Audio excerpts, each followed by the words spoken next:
Oh my God, bro. Oh my God. Want to see something cool? Bam. Yeah, that's me.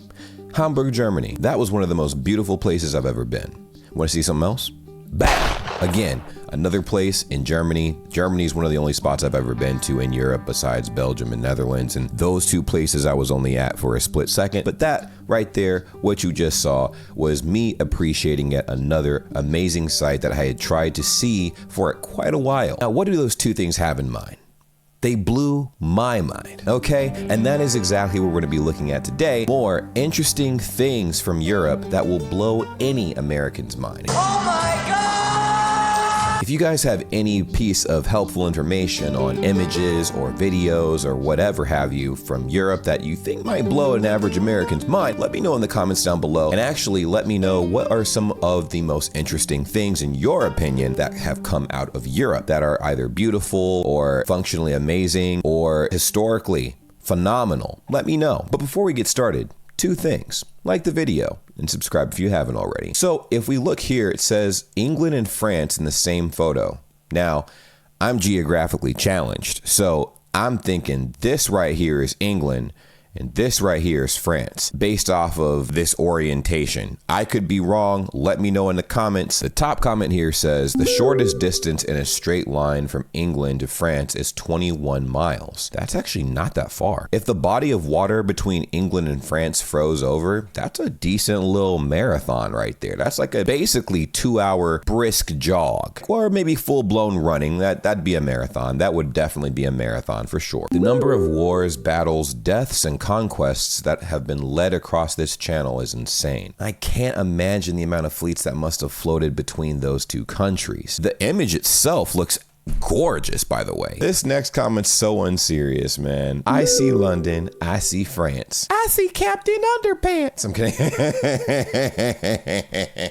On a clear day, you can technically have a picture with both France and England while on the ground. I remember seeing England from Wimmerix's shore. That's actually so cool. But I'm not sure, like, I mean, obviously you have to pick the right day because, you know, it do be getting real rainy, foggy, and whatever out there, right? I'm not sure if that's the weather year round, but you really got to pick your days when it comes to taking a picture like that. The moment they took this particular picture, ideal. This was the perfect example of catching something in the right moment. Let's check out this next thing that, oh my gosh, absolutely shatters my reality. Bam, look at this. This map of Europe with each country's most famous piece of art. Now, if we look here, I don't know what the names of any of these art pieces are, so I'm gonna need you guys to do me a favor. If you know the names of these famous art pieces, let me know in the comments down below. Now, I know this one right here is the Mona Lisa, of course. This is, I think, I'm not sure. I'm about to say something that will get me definitely packed up in the comments, but is this some Andy Warhol shit right here? Because I really don't know. And then they have, I think, is this the pitchfork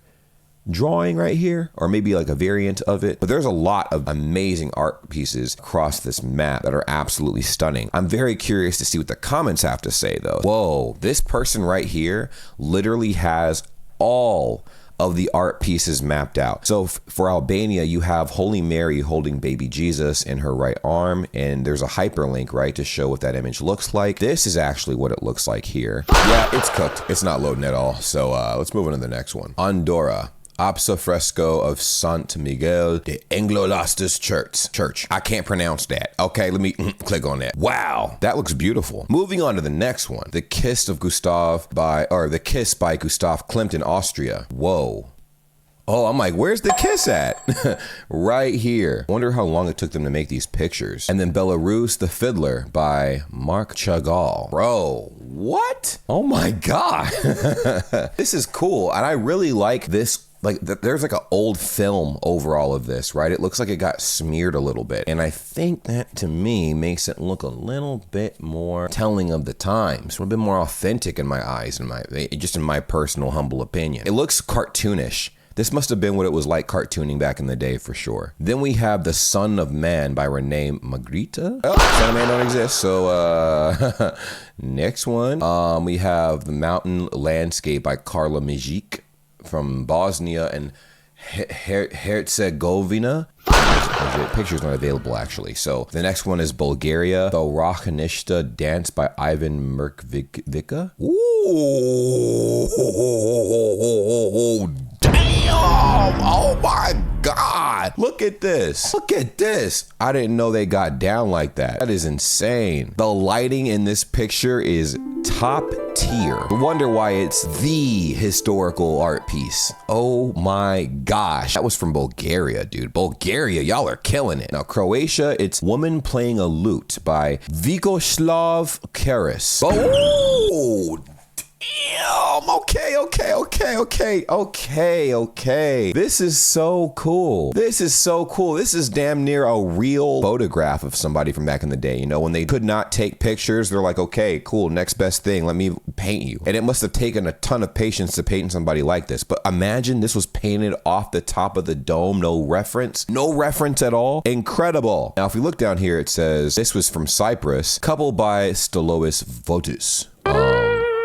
Sometimes I'll be thinking like they just be making anything historically like phenomenal art, right? Like, cause this does look, I mean, this looks pretty simple. This next one is Czech Republic, The Absinthe Drinker. Absinthe is crazy work by Victor Oliva. Ooh, fuck. That is a trippy picture, bro. That's a trippy picture. This dude is sipping on absinthe so hard, he's tripping out and seeing shiznit. Now, absinthe was a powerful substance, okay? Like, people would drink that and start seeing things, just like this man right here is seeing things. And I love how the artist captured that. Very, very real. Oh my gosh. Our next image we'll be taking a look at is from Denmark. It's from Denmark. It's called The Little Mermaid. Whoa, is this what the movie was based off of? Oh, okay, I guess. Yeah, The Little Mermaid. Boom, Estonia, half nude and striped skirt by Adamson Eric. Boom. Okay. That's a cool little art piece as well. So it must have been like a character drawing thing or whatever. Finland has this piece right here called The Wounded Angel by Hugo Zimberg. Don't know which one it is. So France, Sunrise by Claudette Monet. Oh my God. This is nice. If you can take your eyes and put them out of focus real quick and look at this, it looks even crazier. I don't know how to describe it, but if you take your eyes and try to like defocus while looking at the image, it looks even crazier. Now, from Germany, I need to see what they put as their major art piece. The Wanderer Above the Sea of Fog by Caspar David Friedrich. Whoa. That is art. I absolutely adore how they did the clouds. And this perspective shot here is iconic. Greece is the Venus de Milo. Okay, it's a little sculpture thing right here. In Hungary, The Old Fisherman by Tivadar Whoa. And you could tell this was definitely painted on a particular canvas. This is very nicely put together. It looks borderline evil, bro. Okay, Ireland, 3 Studies of Lucian Freud by Francis Bacon. Wow, I think I have seen this image before a long time ago. I love it. The color scheme is scheming, okay? Italy, what's on the menu, Italy? What's going on, Italy? Of course, the Mona Lisa. The next one's from Latvia, After Church by Janis Roltstales.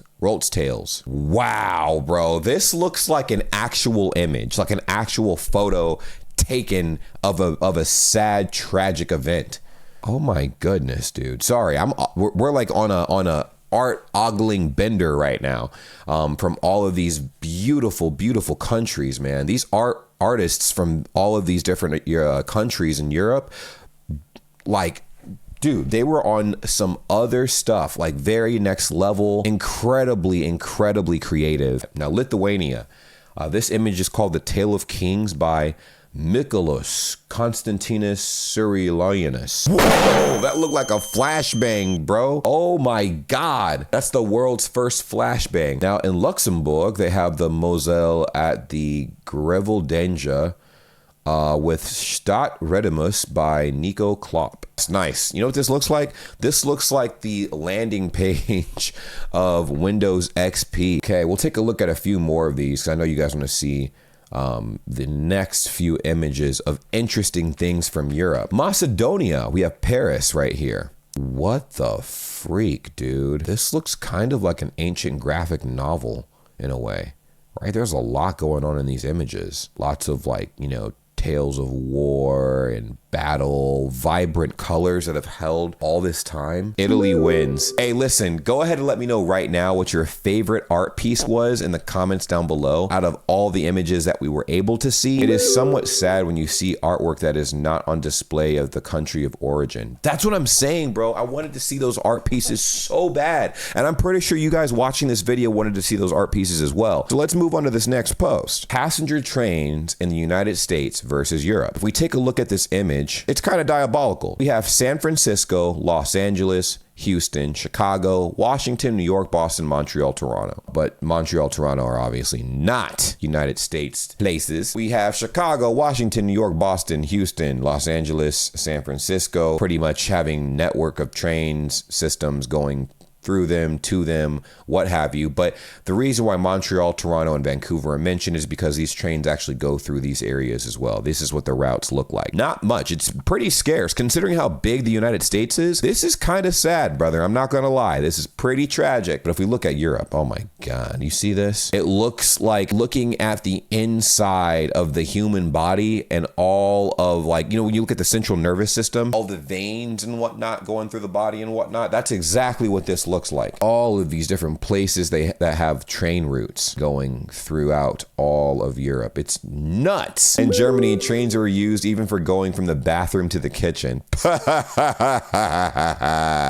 Of course, of course, of course. Trains are great. Not even just coming from a practical standpoint. Riding a train and just sitting with headphones on, watching the world go by is so chilled. Listen, the older I get, for those that don't know, I'm 30 years ancient. And as life is passing me by, the older I get, I'm starting to take pride and joy in the simplicities of life, right? I've slowed down quite a bit. When I was in my younger years, I partied my tail off. I was doing wild, off the wall stuff. And as I'm getting older now, I am calm, collected, and appreciative of simple things, you know, sitting at parks and just people watching, or sitting at parks and just observing my environment around me, everything, nature, birds, appreciating the weather. I mean, I go on walks now. Like, I just casually go on walks. Like, that's weird. That's some old people shit. But welcome to 30. That is what 30 is, man. 30 is realizing that, yes, you don't have very much time left on this planet. First 30 years flies by kind of long, right? The next 30 years flies by crazy fast because a year becomes less and less of a fraction of your life. And for me, I'm just learning to take appreciation in the simple things. Riding a train. I love riding trains. This user is absolutely right. When I was in Germany, I rode the train all the time, and I would look out the window and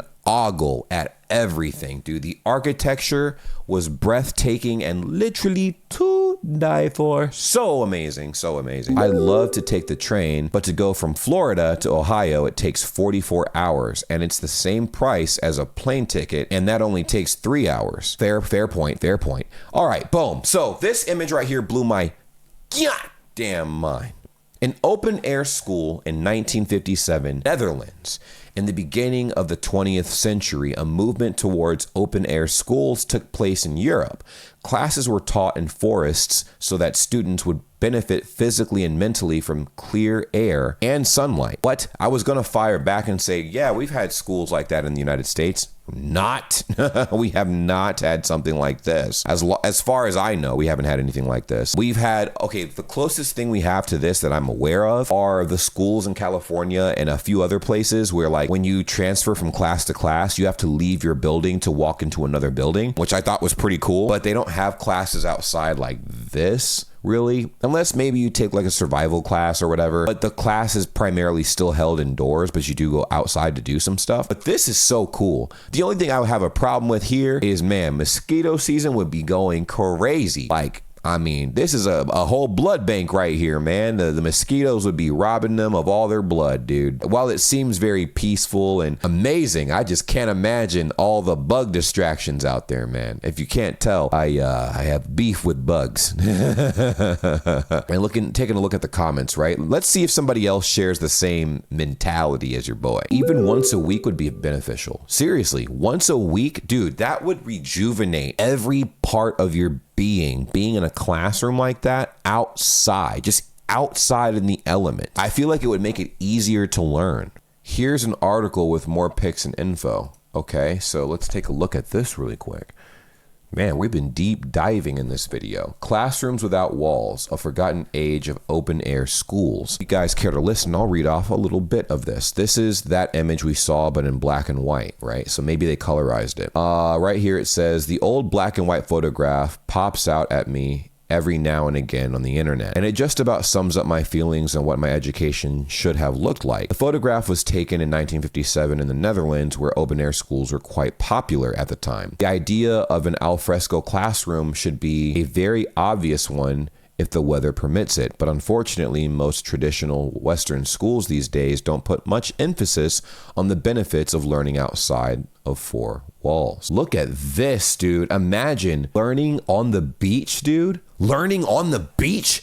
How relaxing is that? Who doesn't like the beach? In the comments right now, let me know if you guys would love to have school outside on the beach. On the beach. That seems so chill. Like, imagine listening to the waves crashing on the shore while your teacher's giving you this very like elaborate lesson on whatever, right? It doesn't even have to be anything pertaining to nature. It could be physics, right? You could be having a physics class on the beach. On the beach. Listen, my learning capability would shoot through the roof. I would be hype to go to school because I'm like, wow, we get to have class outside in an aesthetic area. Now, obviously, if the weather permits it, right? Because if it's storming, it would not be real fun to be at the beach while it's storming. But if weather permits it, you can go and have class outside on the beach. I decided to look a little further into this photograph to see if I couldn't find more examples of open air schools that might plant the seed.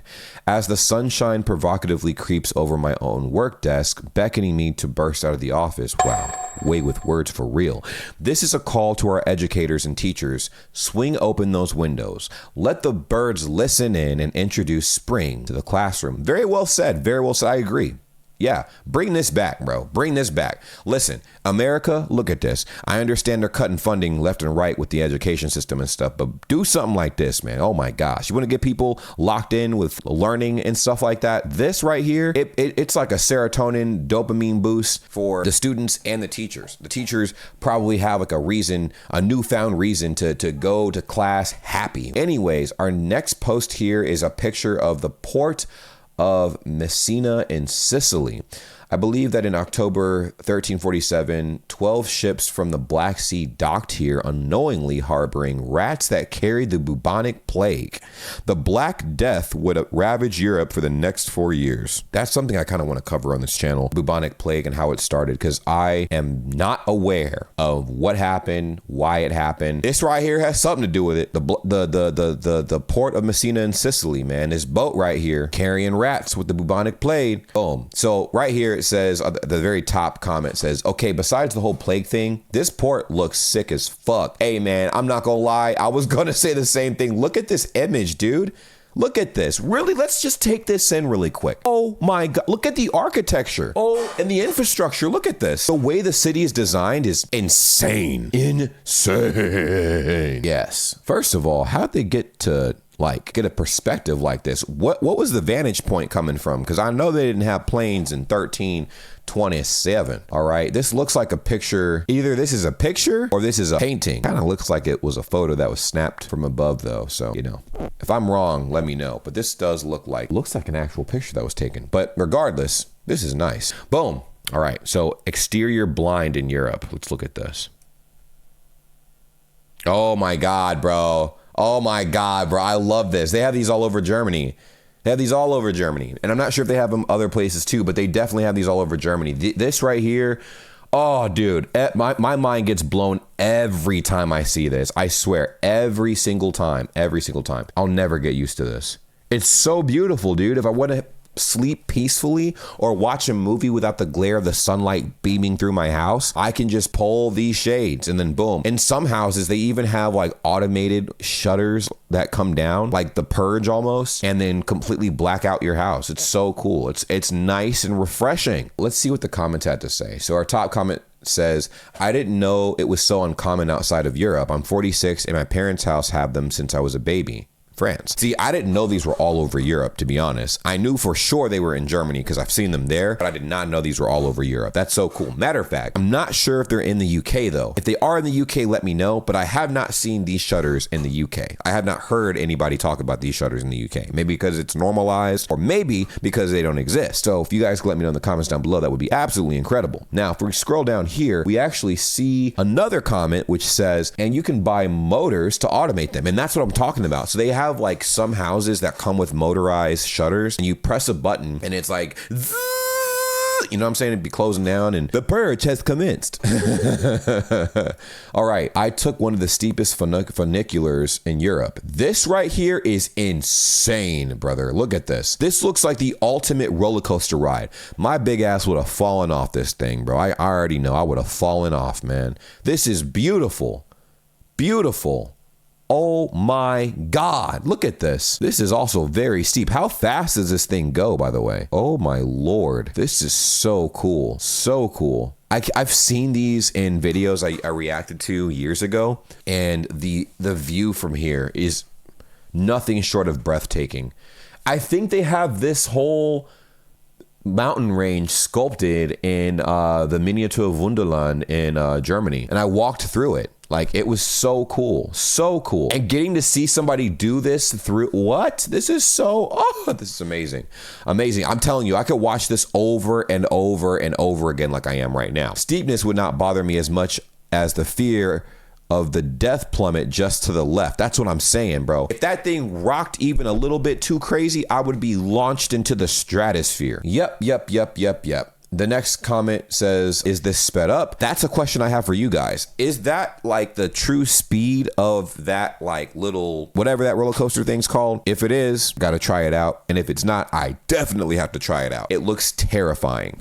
Also, I don't want to know at all if that has ever had any incidents on it, but has there been any incidents on it? If anybody knows the answer to that question in the comments down below, please let me know. This funicular is in Wallace in Switzerland. I did take it. The view is incredible and it's very steep, like a lot steeper than your stairs. Footage is sped up quite a lot because the ride takes about 5 minutes. Since the funicular is very old, it isn't really safe.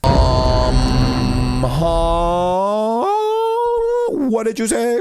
I mean, it is, but less than the ones we have nowadays. Sorry for bad English. I speak French and German because I live in Switzerland. All good. English is fine. Bow, bow. All right, here we go. Portuguese man accidentally finds 82-foot long dinosaur in his backyard.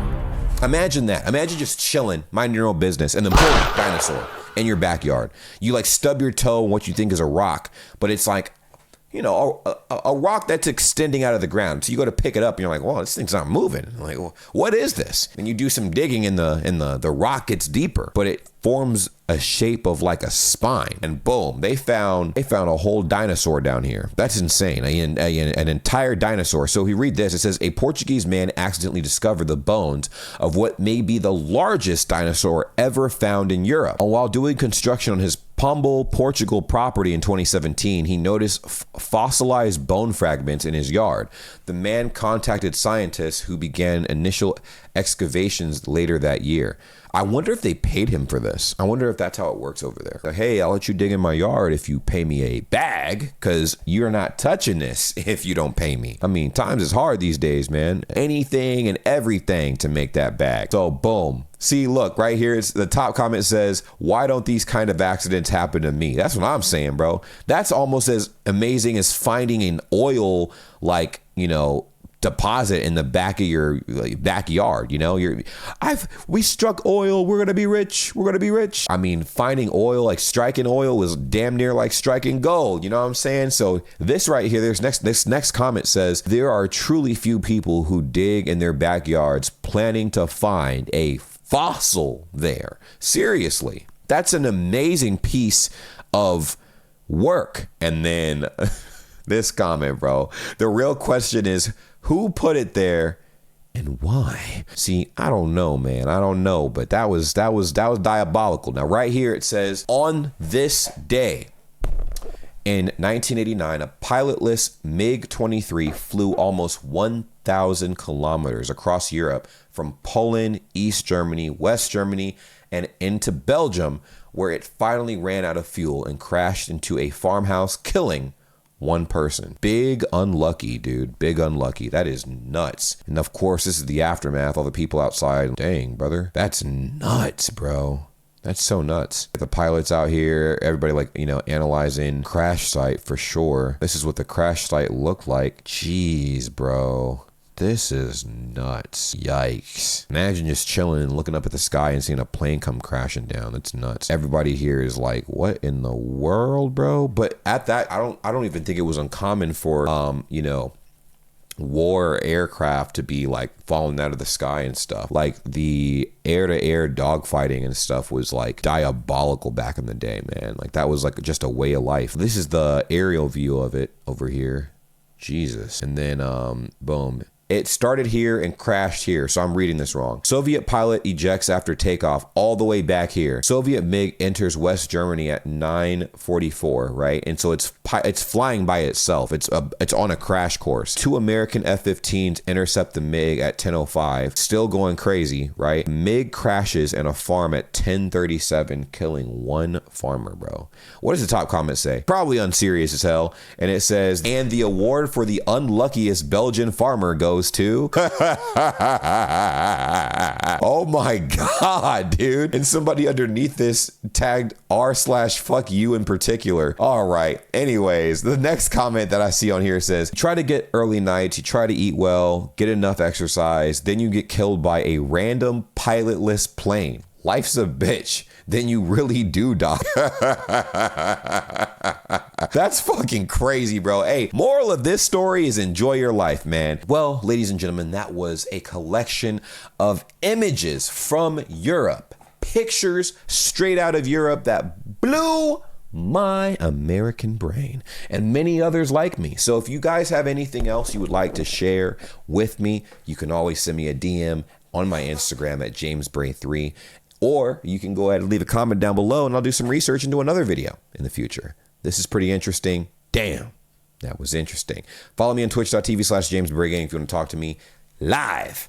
Give me some tips, fun facts about your country, and join in on some very entertaining streams. I love playing horror games there, and I love doing research into random countries in Europe and practice my German sometimes. So if you want to catch me doing those things, go ahead.